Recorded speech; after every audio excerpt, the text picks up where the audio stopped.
नमस्कार दोस्तों, चलिए हम लोग मॉडल पेपर सेट 4 नंबर को आज देखेंगे। आपका जो साइंस वाला है इसका हम लोग मॉडल पेपर ऑब्जेक्टिव वाला को सॉल्व कर रहे थे, तो आज हम लोग सेट नंबर 4 को देखेंगे और इसके बाद एक आखिरी सेट आपका जो मॉडल पेपर सेट है 5 नंबर वो देखेंगे, तो हम लोग ऑब्जेक्टिव खत्म हो जाएगा। उसके बाद कुछ ऑफिशियल ऑब्जेक्टिव क्वेश्चन है उसको हम लोग देखेंगे, ठीक है। चलिए तो पहला क्वेश्चन से हम लोग शुरू करते हैं। पहला क्वेश्चन आपको दिख रहा होगा, पहला क्वेश्चन में लिखा हुआ है किसी बिंब का वास्तविक तथा समान साइज का प्रतिबिंब प्राप्त करने के लिए बिंब को उत्तल लेंस के सामने कहाँ रखें। तो क्वेश्चन नंबर जो 1 है इसका सही आंसर हो जाएगा option number B.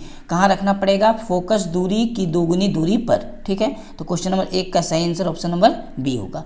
Question number 2 में लिखा है ध्रुव और वक्रता केंद्र को मिलाने वाली रेखा को क्या कहते हैं। तो क्वेश्चन नंबर 2 का सही आंसर हो जाएगा ऑप्शन नंबर सी, उसे कहते हैं मुख्य अक्ष। क्वेश्चन नंबर 3 में लिखा है दाढ़ी, जिसको हजामत भी कहते हैं, बनाने में किस प्रकार के दर्पण का उपयोग किया जाता है। तो इसका सही आंसर हो जाएगा ऑप्शन नंबर सी, अवतल दर्पण। यानी क्वेश्चन नंबर जो 3 है इसका सही आंसर ऑप्शन नंबर सी हो जाएगा, अवतल दर्पण। चलिए देखते हैं इसके बाद क्वेश्चन नंबर 4 को। क्वेश्चन नंबर 4 में लिखा है अवतल लेंस की फोकस दूरी होती है। तो अवतल लेंस की फोकस दूरी ऋणात्मक होती है, इसीलिए क्वेश्चन नंबर 4 का सही आंसर ऑप्शन नंबर ए हो जाएगा, ऋणात्मक। क्वेश्चन नंबर 5, अवतल दर्पण द्वारा प्रतिबिंब दर्पण के पीछे बनता है जब वस्तु रहता है। तो वस्तु को हम लोग P तथा F के बीच में रखेंगे, यानी क्वेश्चन नंबर 5 का सही आंसर ऑप्शन नंबर सी हो जाएगा, P तथा F के बीच। क्वेश्चन नंबर 6, आँख के रंगीन भाग को कहते हैं। तो आँख के रंगीन भाग को हम लोग परितारिका या आइरिस के नाम से जानते हैं। इसका मतलब क्वेश्चन नंबर 6 का सही आंसर ऑप्शन नंबर बी हो जाएगा, परितारिका या आइरिस।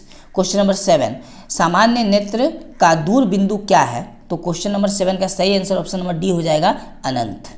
इसके बाद देखते हैं क्वेश्चन नंबर हम लोग 8 को। क्वेश्चन नंबर 8 में लिखा है प्रतिदिन सूर्योदय एवं सूर्यास्त के बीच लगभग कितने मिनट का अंतर होता है। तो 2 मिनट का अंतर होता है, इसीलिए क्वेश्चन नंबर 8 का सही आंसर ऑप्शन नंबर ए हो जाएगा, 2 मिनट।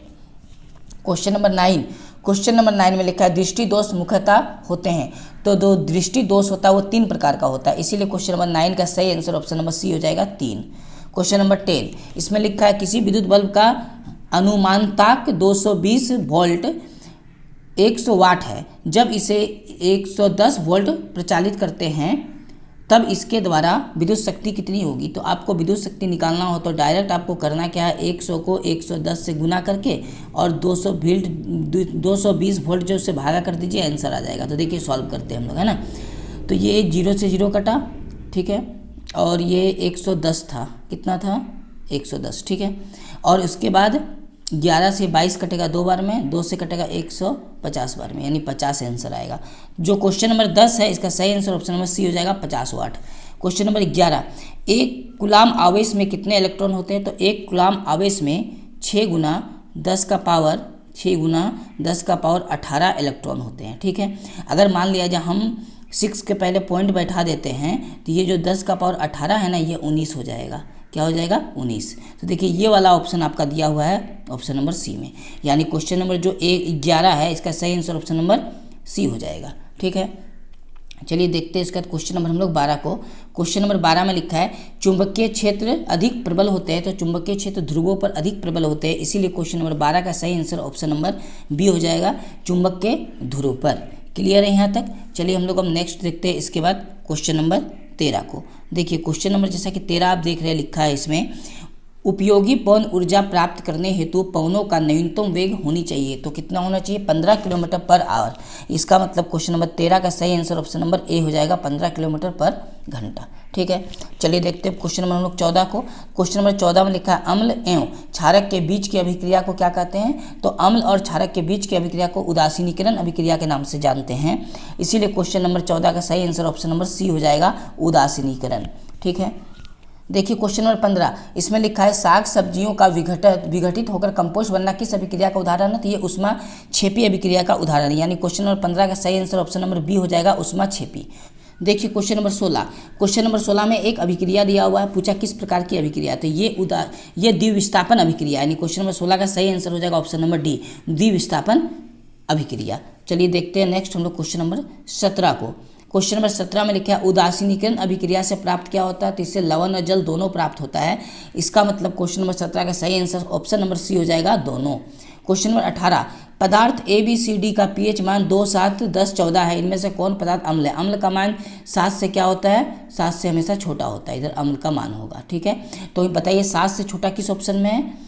तो 7 से छोटा मतलब ए का मान कितना है? 2, यानी हम लोग का 7 से छोटा 2 है, तो ये अम्ल है, यानी ऑप्शन नंबर ए इसका सही आंसर हो जाएगा। क्वेश्चन नंबर 19, इसमें लिखा है एंटासिड का उदाहरण क्या है? तो एंटासिड का उदाहरण milk of magnesia, baking soda, ये दोनों है, यानी ऑप्शन नंबर सी इसका सही आंसर हो जाएगा, दोनों। क्वेश्चन नंबर 20 में लिखा है कौन सा पदार्थ क्लोरीन से अभिक्रिया करके व्यंजक चूर्ण बनाता है? तो ये CaO है, यानी क्वेश्चन नंबर 20 का सही आंसर ऑप्शन नंबर डी हो जाएगा, CaO। क्लियर है यहाँ तक? चलिए हम लोग देखते हैं नेक्स्ट क्वेश्चन नंबर 21 को।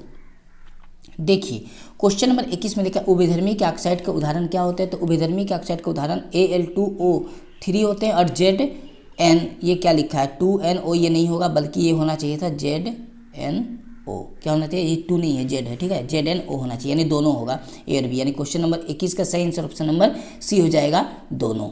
क्वेश्चन नंबर 22 को देखते हैं, जिसमें लिखा कांसा मिश्र धातु है। तो कांसा किसका मिश्र धातु है? तो ये Cu और Sn का मिश्र धातु है, यानी कॉपर और टिन का, यानी क्वेश्चन नंबर 22 का सही आंसर ऑप्शन नंबर ए हो जाएगा, CuSn। क्वेश्चन नंबर 23 में लिखा है चाकू से काटा जा सकने वाला धातु क्या है? तो चाकू से काटा जा सकने वाला धातु लिथियम है, सोडियम है और पोटेशियम, ये तीनों, यानी सही आंसर हम लोग का क्या हो जाएगा? क्वेश्चन नंबर 23 का ऑप्शन नंबर डी हो जाएगा, इनमें से सभी। क्लियर है यहाँ तक? चलिए नेक्स्ट क्वेश्चन को देखते हैं हम लोग, क्वेश्चन नंबर 24 को। इसमें लिखा है इनमें से किस तत्व का इलेक्ट्रॉनिक विन्यास 2, 8, 7 है? 2, 8, 7 सभी को जोड़ के आएगा कितना? 17। 17 किसका होता है? क्लोरीन का, यानी ऑप्शन नंबर ए सही आंसर हो जाएगा क्वेश्चन नंबर 24 का।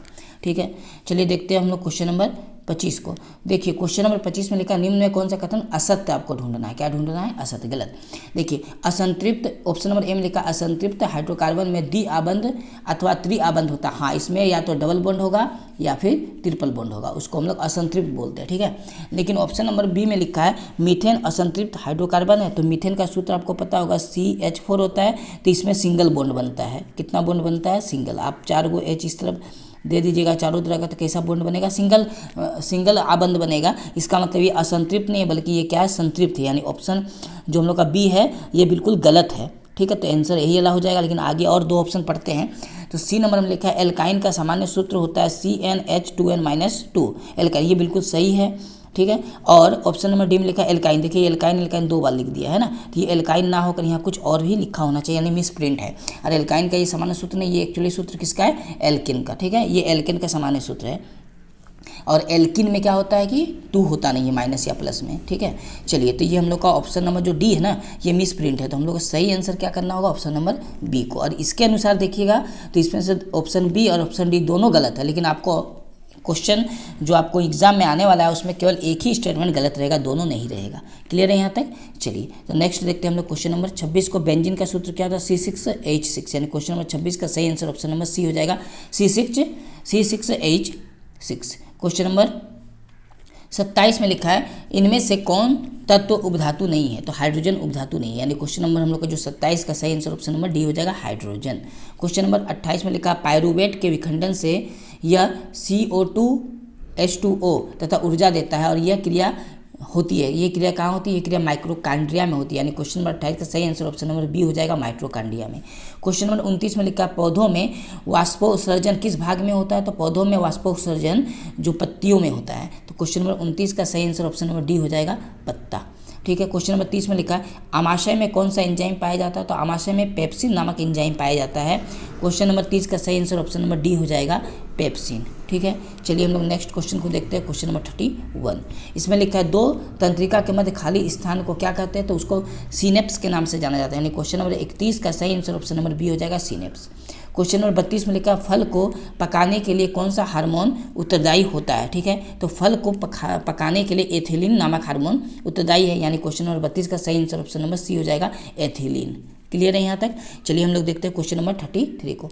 मलेरिया परजीवी का नाम क्या है? तो मलेरिया नामक जो परजीवी उसका नाम है प्लाज्मोडियम, यानी क्वेश्चन नंबर 33 का सही आंसर क्या हो जाएगा? Option number A, Plasmodium. Clear है यहाँ तक? चलिए देखते हैं क्वेश्चन नंबर हम लोग 34 को। इसमें लिखा है निम्न में से कौन मादा जनतंत्र का भाग नहीं है? तो शुक्रवाहिका जो है ये मादा जनतंत्र का भाग नहीं है, यानी क्वेश्चन नंबर 34 का सही आंसर ऑप्शन नंबर सी हो जाएगा, शुक्रवाहिका। ठीक है, नेक्स्ट क्वेश्चन हम लोग देखते हैं क्वेश्चन नंबर 35 को देखिए, क्वेश्चन नंबर 35 में लिखा है मानव शरीर में किसी सामान्य कोशिका में गुणसूत्रों के कितने युग्म होते हैं, यानी जोड़ा, तो 23 जोड़ा होता है, यानी क्वेश्चन नंबर 35 का सही आंसर ऑप्शन नंबर सी हो जाएगा 23। ठीक है। 36 में लिखा है मानव के स्त्री में लिंग गुणसूत्र होते हैं, तो मानव के स्त्री में जो लिंग गुणसूत्र होता है वो XX होता है, यानी क्वेश्चन नंबर 36 का सही आंसर ऑप्शन नंबर ए हो जाएगा XX। क्वेश्चन नंबर 37 निम्न में कौन जैव अनिम्नीकरण पदार्थ है, तो जैव अनिम्नीकरण पदार्थ DDT को कहते हैं, यानी क्वेश्चन नंबर 37 का सही आंसर ऑप्शन नंबर ए हो जाएगा DDT। क्वेश्चन नंबर 38 में लिखा है पेड़ पौधे जंतु तथा सूक्ष्म जीव पर्यावरण के घटक कैसे घटक है, तो ये जैव घटक, यानी क्वेश्चन नंबर 38 का सही आंसर ऑप्शन नंबर ए होगा जैविक घटक। ठीक है, जैविक। अब देखते हैं हम लोग क्वेश्चन नंबर 39 को। देखिए क्वेश्चन नंबर 39 में क्या लिखा हुआ है। क्वेश्चन नंबर 39 में लिखा हुआ है कि ऊर्जा का गैर परंपरागत स्रोत क्या है, तो ऊर्जा का गैर परंपरागत स्रोत पवन ऊर्जा, यानी क्वेश्चन नंबर 39 का सही आंसर ऑप्शन नंबर सी हो जाएगा पवन ऊर्जा। क्लियर है यहाँ तक।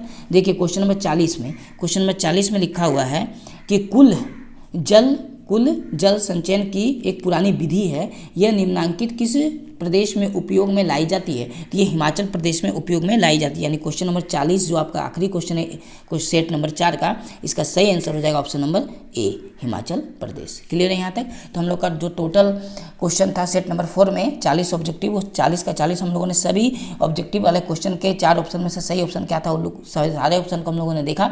अब इसके बाद हम लोग सेट नंबर 5 को देखेंगे, इसके बाद कुछ इंपॉर्टेंट सेट और भी ऑफिशियल है उसको हम लोग देखेंगे। ठीक है, चलिए। तो अभी तक अगर आपने मेरे चैनल को सब्सक्राइब नहीं किया तो पहले आप चैनल को सब्सक्राइब कर लीजिए, वीडियो अच्छा लगा तो लाइक करिएगा। ठीक है, मिलते हैं नेक्स्ट वीडियो में, तब तक के लिए जय हिंद।